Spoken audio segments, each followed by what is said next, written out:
반갑습니다, 여러분. 잘 지내셨어요? 비도 많이 왔는데 다 괜찮은지 모르겠습니다. 우리 12과 한번 보도록 하겠습니다. 제목이 뭐죠? 나의 하나님은 살아계십니다.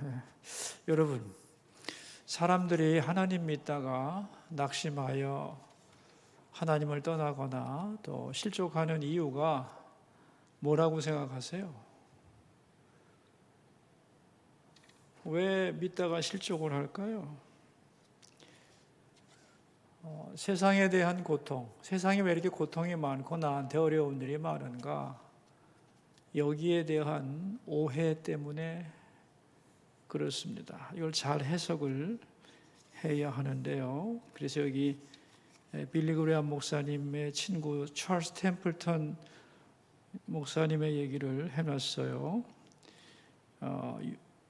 빌리 그레이엄보다 더 큰 일을 할 거라고 기대했던 아주 유명한 젊은 부흥사였는데 그분이 책을 썼죠. Farewell to God, 하나님과의 작별이라는 책을 쓰고 하나님을 떠납니다.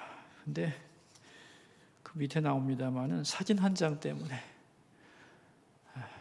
비가 오지 않아서 하늘을 쳐다보는 한 여인의 모습을 보면서 왜 하나님이 비를 안 내려주느냐? 하나님이 하실 일을 왜 안 하느냐? 그러면서 하나님을 떠나는 얘기가 나오죠. 그래서 이제 무신론자들이 가지고 있는 이론이 뭐냐면 하나님이 계신다면, 사랑의 하나님이 계신다면 왜 세상에는 고통이 많으냐? 그렇게 질문을 해요. 그걸 154페이지 두 번째 문단에 요약을 해놨어요. 이 에피쿠로스라는 철학자가 한 말인데 아주 유명한 말이에요. 같이 한번 두 번째 문단 읽읍시다. 고대 그리스 철학자 에피쿠로스는 말했습니다. 신은 악을 없애고 싶어도 능력이 없거나 능력은 있어도 그럴 마음이 없거나 능력도 없고 그럴 마음도 없거나 셋 중 하나다. 원하는데 능력이 없다면 그는 무능하다. 능력은 있는데 원하지 않는다면 그는 악하다. 능력도 있고 악을 없앨 마음도 있다면 이 세상에 왜 악이 존재하는가? 그러니까 이 세상에 악과 고통이 있는 것은 하나님이 없기 때문이다. 이렇게 결론을 내리고 있는 거죠. 자, 여러분, 그들의 주장은 맞아요?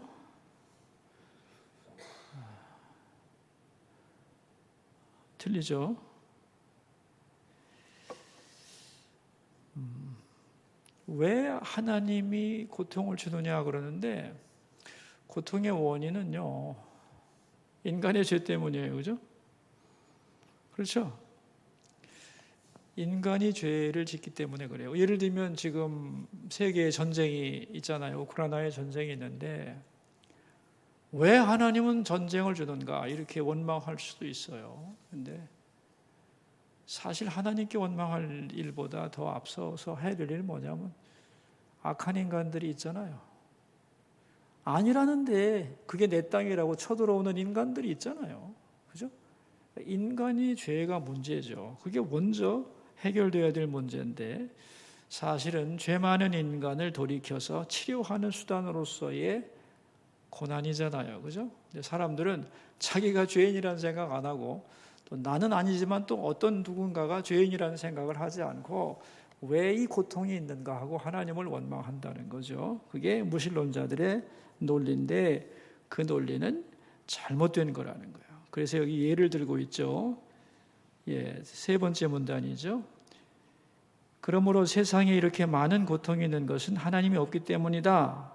무신론자들의 중요한 명제인데 이 주장의 전제가 뭐예요?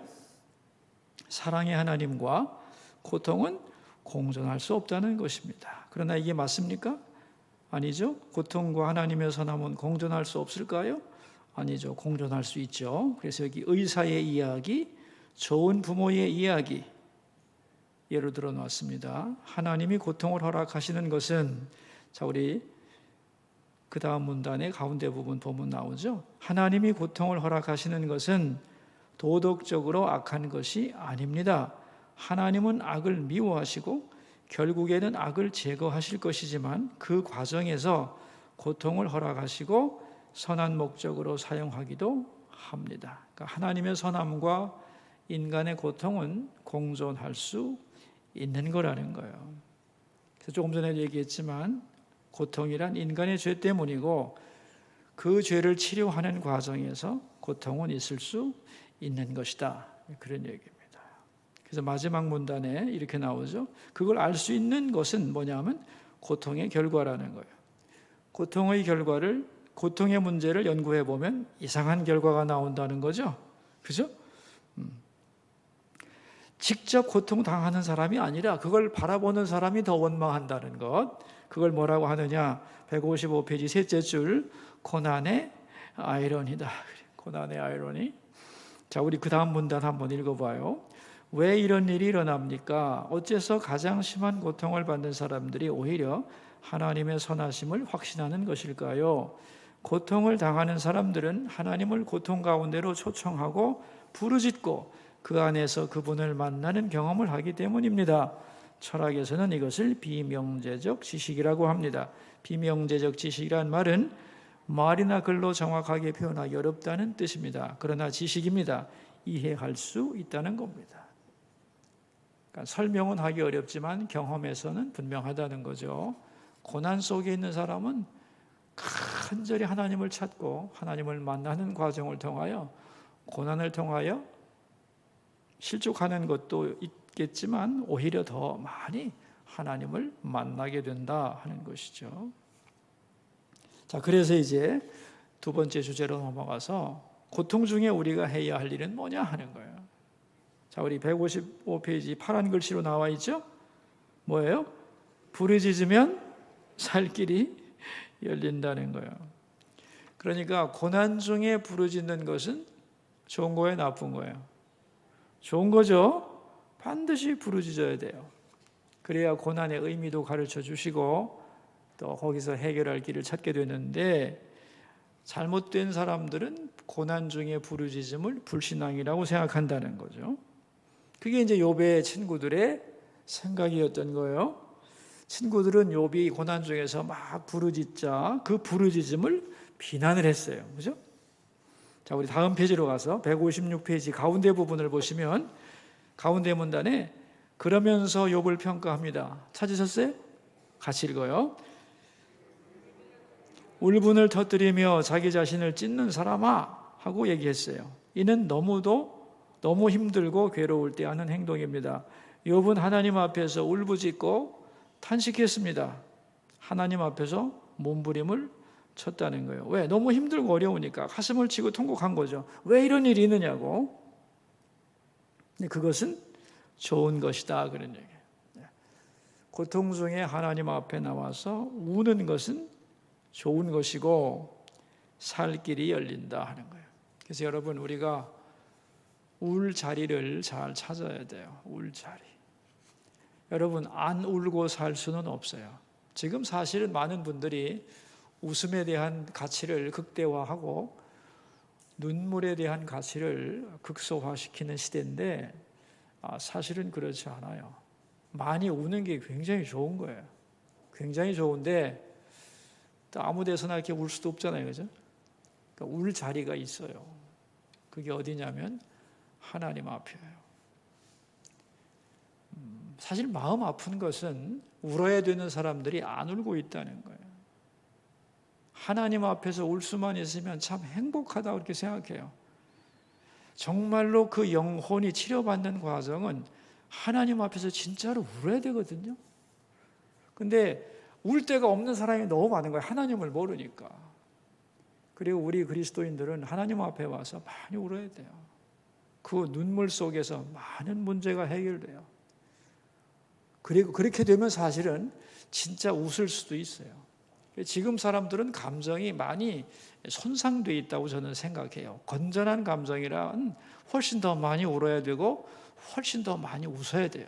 근데 울지도 못하고 웃지도 못하는 애매모호한 굳어버린 감정들로 되었는데 정말 우리가 찾아야 할 자리, 울음의 자리는 하나님 앞이라는 걸 우리가 꼭 기억하시고 하나님 앞에서 우는 사람이 있으면 저 양반 무슨 큰일 있나 하고 이렇게 이상하게 생각하지 말고 참 하나님의 위로가 있겠구나. 얼마나 복된 영혼인가. 그런 마음을 여러분이 꼭 가져주셔야 돼요. 다른 사람이 하나님 앞에서 우는 것을 축복하는 마음을 가져야 됩니다, 여러분. 그래서 여기 157페이지 두 번째 문단에 보면은 다윗이 시편에서 얼마나 많은 탄식을 하는지 몰라요, 그죠? 그 탄식 후에 뭐가 이루어지냐면 위로와 평강과 감사를 회복하게 돼요. 먼저 내 마음속에 있는 탄식을 쏟아 놓을 때에 내 감정이 평상시 감정으로 돌아오고 더 나아가서 감사와 기쁨으로 충만해지는 거예요. 그러니까 은혜의 샘이 터지기 위해서는 은혜의 샘을 막고 있는 내 감정의 찢기와 고통과 이런 것들을 다 쏟아 부어야 돼요.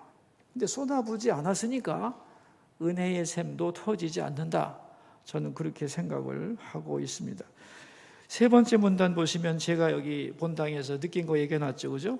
어느 분이 통곡하는 걸 보고 참 잘 왔다고, 다른 데 가면 죽을 텐데 하나님 앞에 왔으니 살았구나, 안심이 되면서 저 부르짖음이 찬양이 되게 해달라고 기도하고 나온 적이 있는데, 여러분도 이런 마음을 가져주시면 좋겠어요. 여러분, 그래야 울지 않겠어요? 내가 울기만 하면 이상한 눈으로 교회에서 쳐다본다면 그 사람은 하나님 앞에서 울 수 없을 거예요. 자기 집 골방이라면 몰라도. 근데 여러분, 그런 곳이 아니에요. 성전에서는 그런 곳이 아니에요. 울어야 할 자리가 하나님 앞이라는 것을 반드시 기억하시고, 여러분 157페이지 밑에서 세 줄 같이 한번 읽어요. 아무리 힘들고 어려운 일을 만나도 낙심할 필요 없습니다. 내가 하나님 앞에서 기도하다 죽으리라. 이런 각오로 부르짖으면 살 길이 열립니다. 주님 자신이 길이신데 길이 열리지 않겠습니까? 그렇죠? 하나님 앞에 와서 많이 울기를 바라요. 나는 우리 성도들이 정말 눈물을 잃어버리지 않기를 원합니다. 여기서 충분히 우는 사람은 해소될 수 있어요. 다 해결될 수 있다고 믿습니다. 158페이지로 갑시다. 그래서 진정한 위로를 하려면, 진정한 위로를 고통 중에 있는 사람들에게 주려면 뭘 해야 되느냐? 첫째 문단이에요. 첫째 문단. 빌닷이 정말 좋은 친구였다면 이렇게 말해주며 격려했어야 합니다. 여봐, 그래 울어, 실컷 울어, 힘들지, 실컷 울어, 그래야 살지. 너의 찢어지는 마음을 하나님 앞에 다 쏟아내. 하나님이 치유하시고 놀라운 일을 행하실 거야 라고 격려해 줘야 된다는 거예요. 아셨죠, 여러분? 이게 여러분이 하실 일이에요. 그래서 이 죽음을 연구하다 보니까 이 장례식에서 슬프지 않을 수도 있어요. 왜냐하면 믿음으로 승리하신 분을 보면 기쁠 수도 있잖아요. 근데 그렇지 않고 또 인간의 정이 많이 남아서 울고 싶은데 억지로 참으면 나중에 다 문제가 생겨요. 그래서 울 만큼 충분히 우는 게 아주 정신 건강에 중요하다. 그리고 상처가 깊이 박히지 않는 방법이 뭐냐? 실컷 눈물로 그 아픔을 씻어내는 거예요. 그러니까 울지 마, 울지 마 이렇게 말하는 게 좋은 말은 아니에요. 그는 자기가 안 울려고 애를 써요. 우리는 어떻게 해야 돼요? 그래, 마음껏 울어, 실컷 울어, 그래야 돼 라고 우는 것을 지지해주고 울 수 있도록 해줘야 돼요. 그게 그분에게 진정한 치료가 되고 깊이 상처가 들어가지 않게 되는 방법이에요. 아시겠어요? 말리지 마요, 우는 사람. 실컷 울게 하고 도닥여주고 그렇게 위로를 해야 합니다. 이렇게만 해도 위로를 받아요. 위로를. 그런데 친구들은 그 부르짖고 하나님 앞에 우는 것을 정죄했어요. 회개하지 않고 운다고 말이야. 이런 일이 왜 있냐고, 하나님 앞에 어떻게 대드냐고 말이야. 아이고 죽을 죄를 졌습니다. 이렇게 하지 않는다고 부르짖고 답답하고 가슴치고 눈물 흘리는 것을 정죄했던 거예요. 이게 얼마나 힘들었겠어요. 그죠? 자, 우리 158페이지 세 번째 문단. 친구들은 욥을 위로하러 왔지만 위로하지 못했고 오히려 괴롭게 만들었습니다. 그 이유가 무엇일까요?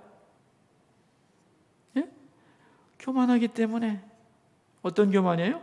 우리가 너보다 의롭다, 너보다 하나님을 더 잘한다고 생각했어요. 그러므로 위로하려면 어떻게 해야 돼요? 겸손해야 되고, 또 얼마나 힘이 들까?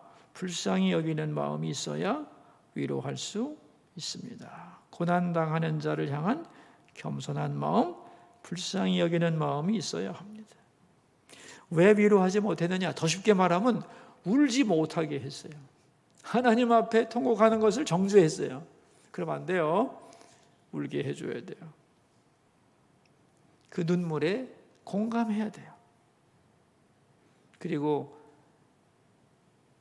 나도 뭔가를 판단할 수 있지만 저 우는 마음이 오죽하랴. 그리고 고난 중에 있는 사람이 하나님과 더 가까이 있거든요. 그러니까 저 사람이 하나님을 더 잘하는 거지 내가 잘하는 게 아니야. 그래서 이스라엘 사람들은 고난당하는 사람의 밑에서 얘기해요. 그래서 예를 들면 이런 거예요. 병원에 환자가 있으면 환자 밑에서 얘기를 해요.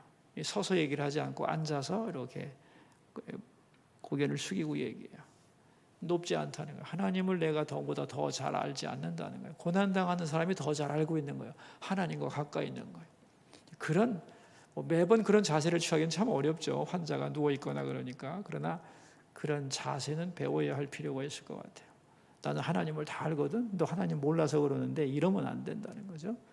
그건 하나님과 그분과의 관계지 내가 어떻게 알겠어요, 그죠?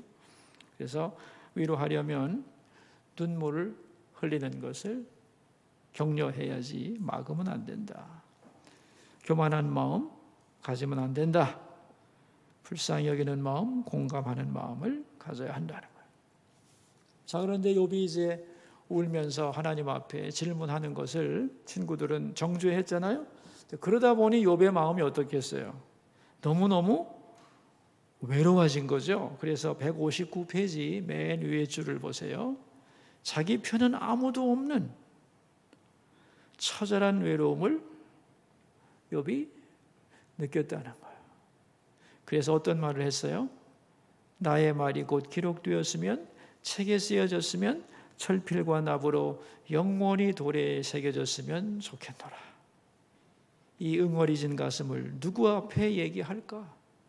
눈물까지도 금지시키니 말이야. 너무도 외로워가지고 책에 써놓고 이게 무슨 말이냐면 나중에라도 누가 나의 이 외로움과 이 슬픈 감정을 이해했으면 좋겠다. 그런 마음 아니겠어요? 그래서 여기 나오죠. 먼 훗날에라도 누군가가 읽고 욥이란 사람이 죄 없이 고난을 당했구나. 정말 외롭고 힘들었구나 하고 이해해 줄지 모르니까요. 욥이 얼마나 외로웠는지 알 수 있겠죠?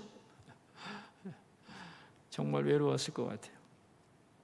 자, 이제 이 외로움 속에서 욥은 신앙 고백을 한다는 거죠. 이 위대한 신앙 고백을 같이 한번 읽어봅시다. 내가 알기에는 나의 대속자가 살아계시니 마침내 그가 땅 위에 서실 것이라. 내가 알기에는 누가 뭐래도 나는 안다는 거죠. 나의 대속자가 살아계신다. 자, 이 대속자란 말의 의미 맨 밑에 줄이에요. 159페이지. 대속자의 현재적 의미는 내 모든 사정을 아시는 분. 내가 이런 고통 중에 있다는 거 다음 페이지입니다. 160페이지예요. 이런 고통 중에 있다는 것을 아무도 모르는데 그분은 아십니다. 대속자의 미래적 의미는 이 모든 고통에서 나를 건져주실 분입니다. 그러니까 대속자란 한마디로 말해서 나를 다 아시고 나를 여기서 건져주실 분. 그렇죠? 그분이 하나님인데 그분은 살아계신다. 이것을 정말 믿으면 그는 어떤 고난도 이길 수 있다는 거죠.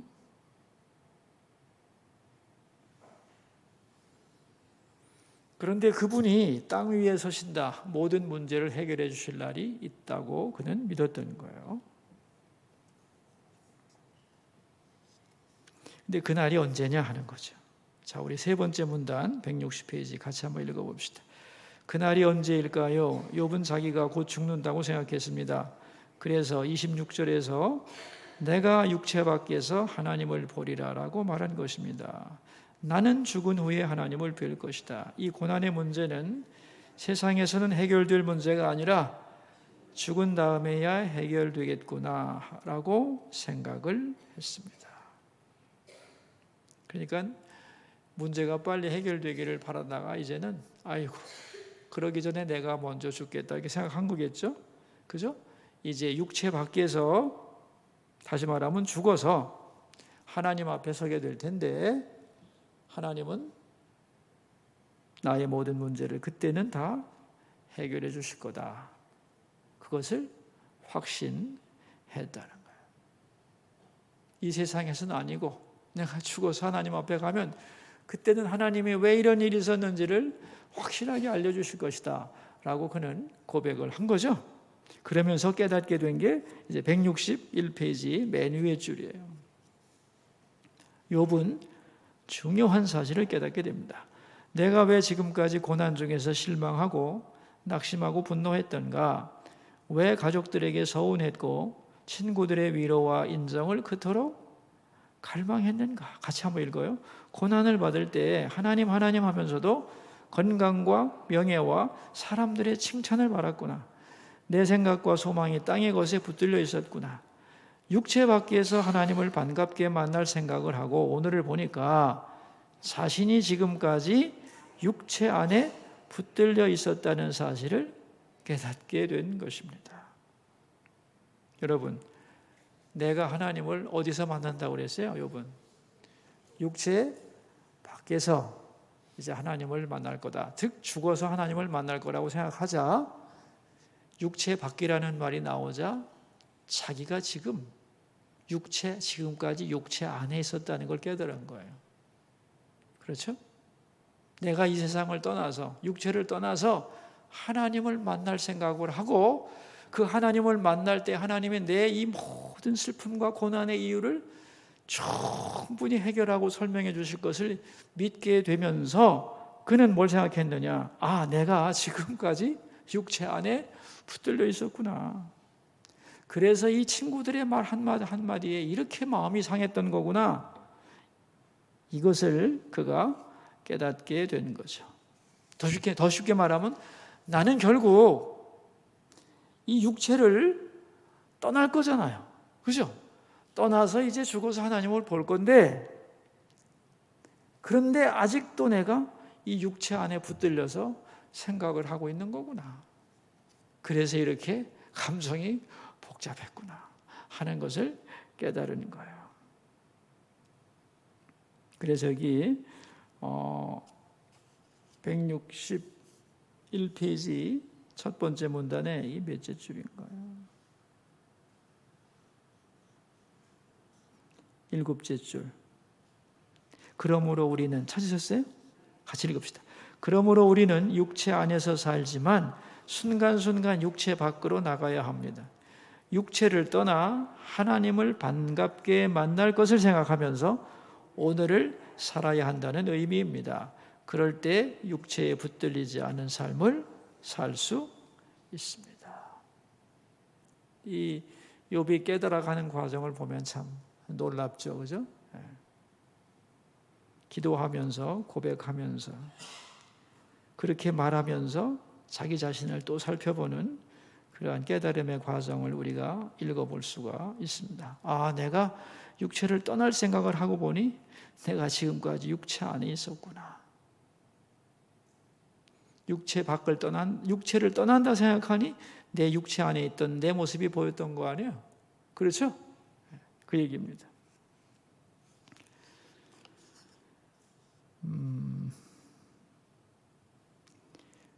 두 번째 문단, 본문을 읽으면서 욥은 어떻게 이처럼 위대한 고백을 할 수 있었을까 생각해 보았습니다. 저는 아름다운 신앙 고백을 했을 때 제가 믿음이 좋아서 한 줄 알았습니다. 그런데 어느 순간 알게 되었습니다. 내가 고백하기 전에 하나님이 내 영혼에 그 음성을 들려주셨다는 것을. 나는 그 음성을 듣고 하나님 앞에 내 입으로 고백했을 뿐입니다. 자, 같이 읽어요, 여러분. 그러니까 욥이 몸부림칠 때 하나님이 그에게 음성을 들려주신 것입니다. 욥아, 내가 너의 대속자다. 나는 살아있다. 내가 땅 위에 설 것이다. 네가 육체 밖에서 나를 보리라. 내가 반갑게 너를 맞아줄 것이다. 하나님이 이 음성을 들려주셨기에 욥이 입술로 고백할 수 있었던 것입니다. 여러분 기도하시다가 그런 경험 많이 하시죠? 기도하다 보면은 내가 할 수 없는 말이 나오는 경우 있지 않나요? 내 마음이 변하거나 긍정적이 되거나 확신에 차 있거나 절망 중에도 소망의 고백을 하는 경우 있죠. 그 여러분이 하는 게 아니에요. 여러분의 영이 하나님의 음성을 들은 거예요. 그 들은 것을 여러분이 영으로 들은 것을 여러분의 입으로 통하는 거예요. 한번 여러분이 나중에 잘 한번 생각해 보세요. 이 메커니즘을. 제가 지난주가 지난주도 한번 얘기했죠. 우리가 예배 때 영적이 되어야 된다는 의미가 뭐냐 할 때 하나님이 영이시기 때문에 영이신 하나님이 우리의 영에 말씀하실 때 우리 귀로 들리는 게 아니잖아요. 이거 귀때기는 이거 육신이잖아요. 이거 우리 영으로 듣는 거예요. 우리 존재의 가장 깊은 속에서 듣는 거예요. 어디서 들리는지는 모르지만 정확하게 내 칸 가운데서 들려오는 것 같은 아마 가슴 깊은 곳에서 들려오는 듯한 느낌을 가질 거예요. 근데 그것도 감각이 더 예민해지면 알게 되죠. 근데 이런 걸 못 느껴도 내가 그걸 듣고 나서 내가 내 입으로 고백한다니까요. 들은 걸 고백하는 거예요. 바로 그런 얘기입니다. 욥도 그 고백을 하나님 앞에 듣고 한 것이다. 자, 우리 마지막 문단 읽어봅시다. 마르틴 루터는 사람에게는 가장 중요한 두 시제가 있다. 그것은 바로 오늘과 그날이라 라고 말했습니다. 그날을 의식하고 살아야 이 땅의 것에 넘어지지 않을 수 있습니다. 그날에 육체 밖에서 주를 뵐 것이다 라고 생각하며 살아야 오늘 육체 안에서 삶이 제대로 살아가시는 겁니다. 그러니까 우리의 생각은 어쩔 수 없이 육체 안에 있는 거죠. 그런데 육체 밖에서 하나님을 볼 것이라고 하는 고백을 할 때 오늘 내 모습이 객관적으로 보여지면서 내가 여기 너무 육체에 붙들려 있으면 안 되겠다. 그런 고백을 할 수 있다는 거예요. 여러분, 이 고난이라고 하는 것은 미래를 생각하지 않고 오늘 루터가 한 말 오늘과 그날, 다시 말하면 미래적 그날을 생각하지 않으면 고난의 의미가 잘 해석이 안 돼요. 왜냐하면 오늘이 힘들잖아요. 당장은 힘들잖아요. 근데 그날이라고 하는 걸 염두에 두면 고난의 의미는 새롭게 다가와져요. 그날이 진짜 날이고 그날이 영원한 날이거든. 그날을 위하여 오늘 고난이 있는 거 아니에요. 그죠? 오늘만 위해서라면 고난이 없는 게 낫죠. 근데 오늘 고난 없이 지속되면 안 되는 거잖아요. 그날의 입장에서 볼 때는. 그죠?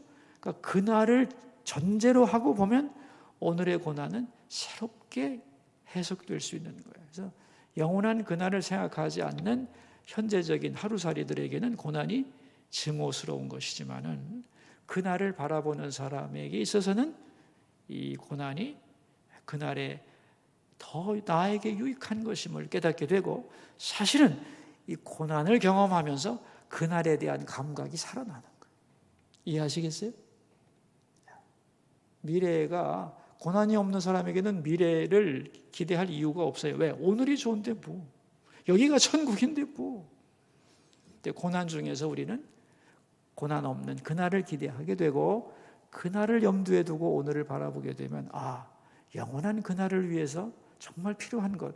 오늘 이 고난은 나에게 무의미한 것이 아니고 하나님이 그날에 나를 진정으로 복되게 하기 위한 나를 고쳐가고 나를 훈련시키고 나를 성화시키고 그죠? 이 세상에 몰입하지 않고 하나님 나라에 합당한 삶을 살아갈 수 있게 만드는 하나님의 놀라운 도구라는 것을 우리는 깨닫게 되는 것입니다. 그래서 그날에 합당한 사람으로 만들어 가시는 고난이 그래서 왜 있어야 되는지를 아는 사람이 되는 거죠. 자, 우리 162페이지 기도하기 한번 읽어봅시다. 하나님 아버지, 욥은 알았습니다. 세상에는 참된 위로가 없다는 것과 위로하려고 해도 위로의 능력이 없다는 것과 참된 위로자는 나의 대속자뿐이라는 것을 말입니다.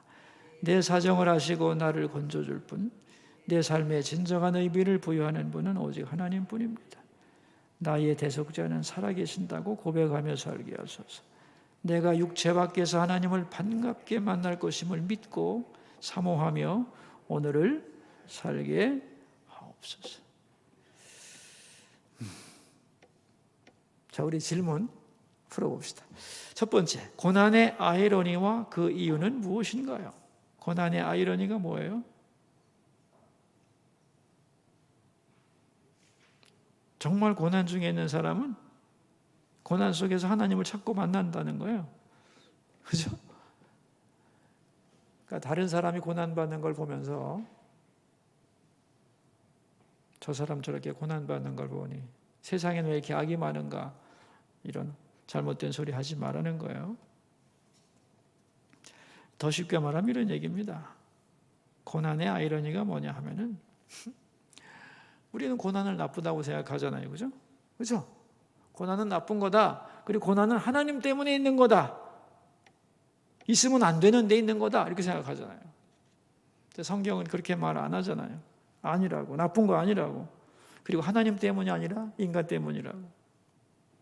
그리고 있으면 안 되는 게 아니라 있을 수도 있는 것이고 영원의 각도에서 보면은 꼭 필요하기도 한 거라는 거예요. 아멘인가요? 이 고난의 아이러니예요. 고난의 아이러니. 우리가 고난을 성경적으로 잘 이해해야 돼요. 그리고 나면 얼마든지 견뎌낼 수 있고 고난당한 사람을 위로할 수도 있습니다. 두 번째 문제, 친구들은 욥을 위로하러 왔지만 위로하지 못하고 오히려 괴롭게 만들었습니다. 그 이유는 무엇일까요?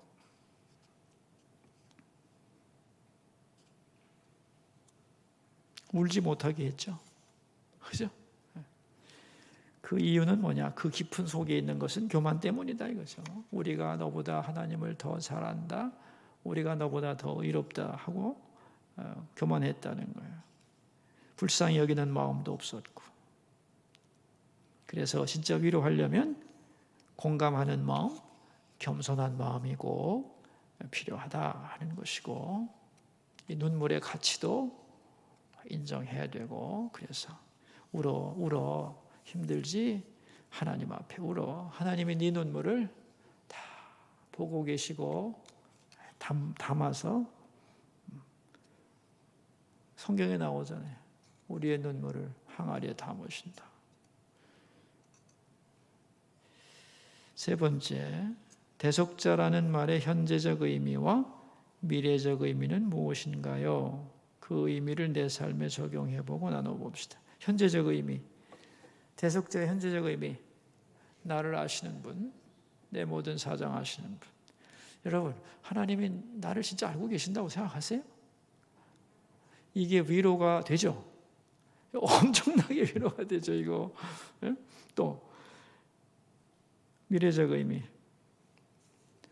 나를 건지실 분. 이것만 알면 되는 거야. 나를 아시고 나를 건지실 분이 살아계신다는 거예요. 그분이 하나님이고, 그죠?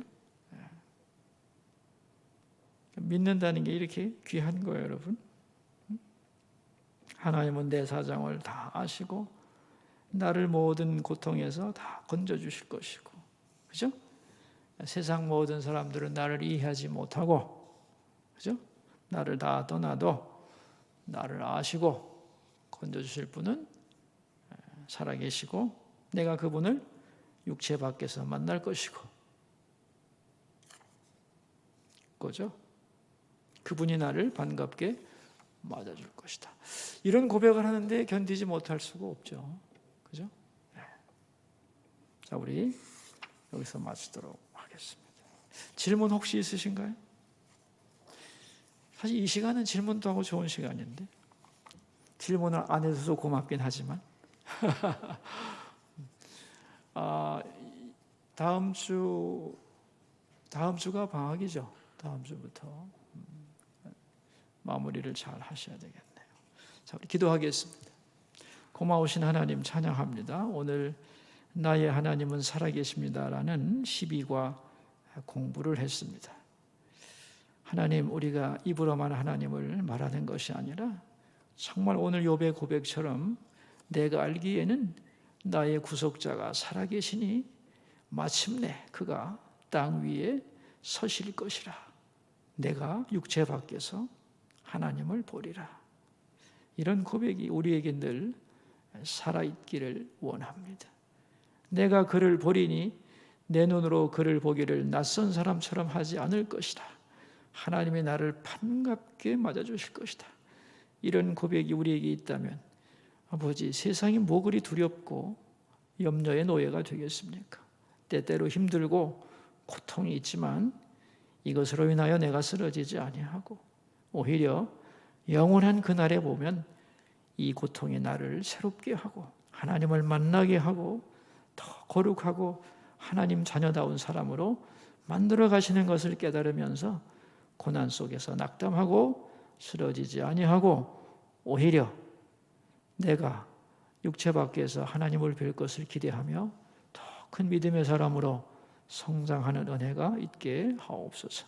우리 구역 식구들과 함께 이 말씀을 가지고 공부할 때에 서로 마음을 나눌 때에 하나님이 서로의 음성 속에서 하나님의 음성을 듣게 해주시기 원하고, 그래서 그 말씀 나눔의 시간이 우리의 영혼을 새롭게 하고 살찌게 하고 우리의 영혼을 깨우고 우리 영혼을 감동시키는 귀한 시간이 되게 하옵소서. 은혜를 함께 나눌 때 그것보다 더 친밀해지는 경우가 없습니다. 함께 은혜를 누릴 때 거기에 진정한 성도의 교제가 이루어지는 줄로 믿습니다. 우리의 소그룹이 말씀을 놓고 서로 고백하며 간증하며 하나님을 찬양하는 그 자리에 주님이 오셔서 우리를 축복하시고 우리를 믿음으로 승리하게 하시고 거기에 모인 사람들이 믿음의 형제 자매가 될 수 있는 은혜를 내려주시고 그곳이 또한 작은 천국이 되게 하여 주옵소서. 예배하는 곳마다 하나님이 은혜의 기름을 부어주시는 역사가 충만하여 서로 내가 예배를 모시기 원하는, 우리 집에서 예배하기를 원하는 그러한 일들이 더 많아지기를 간절히 원하며 우리 교구장님들과 또 구역장님들 구역 섬길 때마다 감당할 힘과 능력을 물붓듯이 부어주시옵소서. 존귀하신 예수님 이름으로 기도드립니다. 아멘. 자, 여러분 수고 많으셨어요. 감사합니다. 네.